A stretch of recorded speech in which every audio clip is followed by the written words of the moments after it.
Lights out, we're racing here in Moto2 here in Thailand. It's a great launch and the biggest race of his life from pole position for Ai Ogura. He's going to lead the field into the first corner.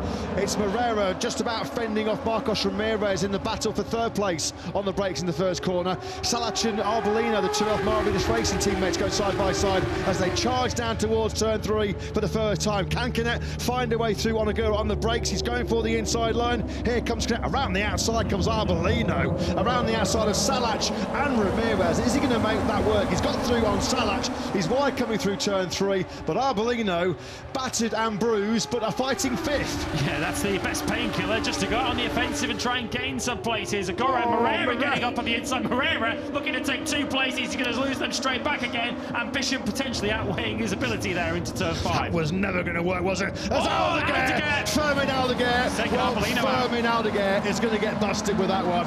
That's going to be a penalty, no question.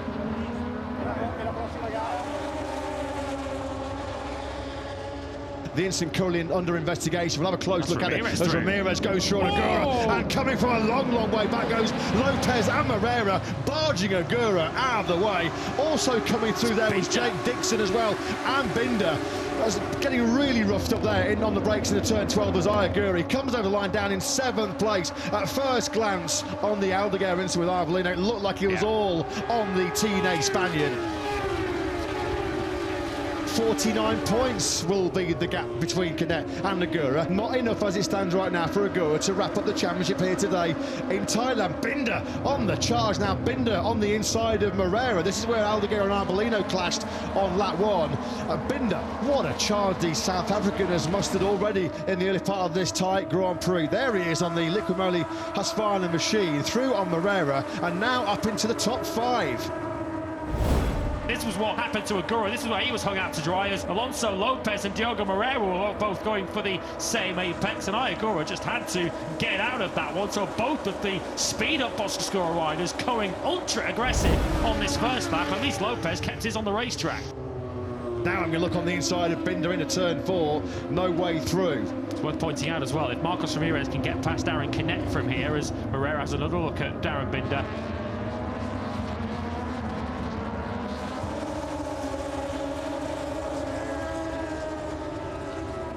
Here comes Moreira. Well, he's threatened this move a couple of times on this lap 4, and he has finally found a way through on Binder into turn 12. That was a hard move, but a fair move by Moreira, who now can start the charge back towards the podium. It is Canet, Ramirez and Dixon. In fact, Arenas, we just mentioned in his name, directly behind Ogura. Well, maybe Ogura are not in such a comfortable position as we might have suspected, because Arenas has just set the fastest lap of the Grand Prix.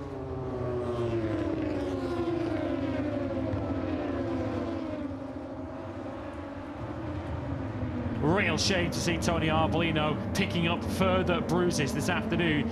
Given how his start went and given how his weekend is gone, that's not the way Tony Arbolino wanted to end it, and not at all his fault. No, a nightmare weekend, but he's looking to catch the first flight out of Buriram, Tony Arbolino. Just a weekend to forget. Put it behind you and regroup and come back strong in Sepang next time out.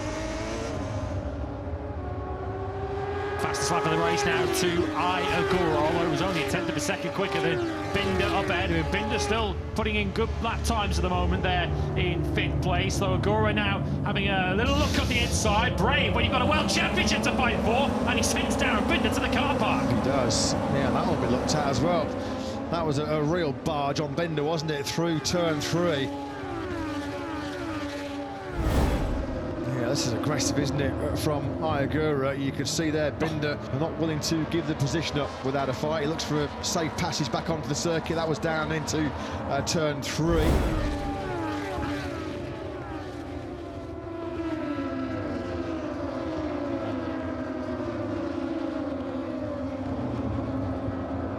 Going now through on Jake Dixon, so Dixon now loses a couple of places just as he was thinking of gaining 3rd place back. So Ogura now up into 4th place, I guess. Try and get down the road in case you do get given a penalty. He won't though be given a penalty. No further action taken by the FIM MotoGP stewards. And it was always in the hands of Ai Ogura coming into this 22-lap Thai Grand Prix, and he's just making sure he gets the job done. Oh, that's chance. Oh, it's Binder. It's Darren Binder, who after the contact with Ai Ogura at turn 3 a couple of laps ago goes careering into the gravel trap.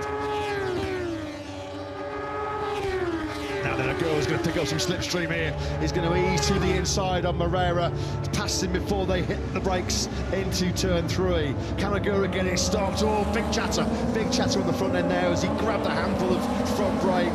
That Moreira all over his rear tyre now, who's got the better exit speed coming out of turn 3. So Ogura then now onto the podium places and firmly on course to be crowned Moto2 World Champion here today at the Chang International Circuit.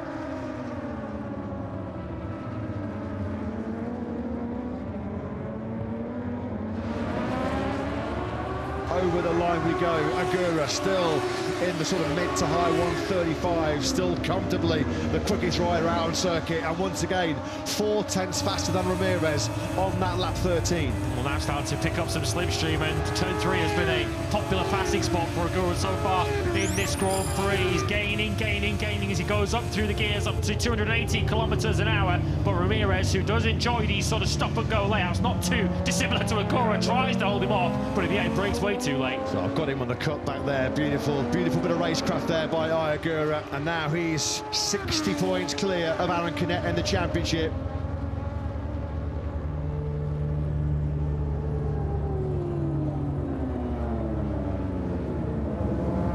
Ogura's seeing those spots of rain falling on the visor, and he's just going, don't do anything silly, don't do anything rash, nothing stupid, just make sure you're upright and on top of that Boscoscura chassis if this race does get stopped. Clearly he just backed off a little bit on that previous lap, down to a 136.3. Fair play, full respect to your race leader Canet, who's still doing high 135s. In terms of your race victory, well, at the moment it looks like Canet will win the Battle of Buriram, but the war in 2024 will be going the way of Ai Ogura. Ai Ogura, who is going to be on the podium for one heck of a party here in Thailand as he is crowned Moto2 World Champion in 2024. Just 2.5 laps remaining. You can see the rain flags there off in the distance on the outside of the marshal's post at turn 9. But you can also see a few spots of rain on the camera lens. That'll be getting your attention through that fast sweep through turn 11. There's a bubble there for Chantry in the back of the picture coming through 11 as well. That will have caught his attention and certainly got the attention of the packed grandstand just below us. 2 laps to go then. We might just get this Moto2 race out of the way unscathed. Yellow flags are out in the 4th sector of this circuit. Someone's gone down big time in turn 11. Red flag, we've got a red flag. Red flag has been waved. So the red flag is Jeremy Alcoba that has crashed out. The red flag has been waved, but it is Ai Ogura, golden Ai Ogura, that wins the Moto2 World Championship in 2024. The race has been red flagged due to weather conditions. The final results will be declared on the standings as of lap 20 with 2/3 race distance completed. Aaron Canet is your 2024 Thai Grand Prix winner in Moto2, but Ai Ogura is your 2024 Moto2 World Champion. He's Japan's first Grand Prix World Champion in 15 long years, since Hiroshi Oyama was 250cc World Champ.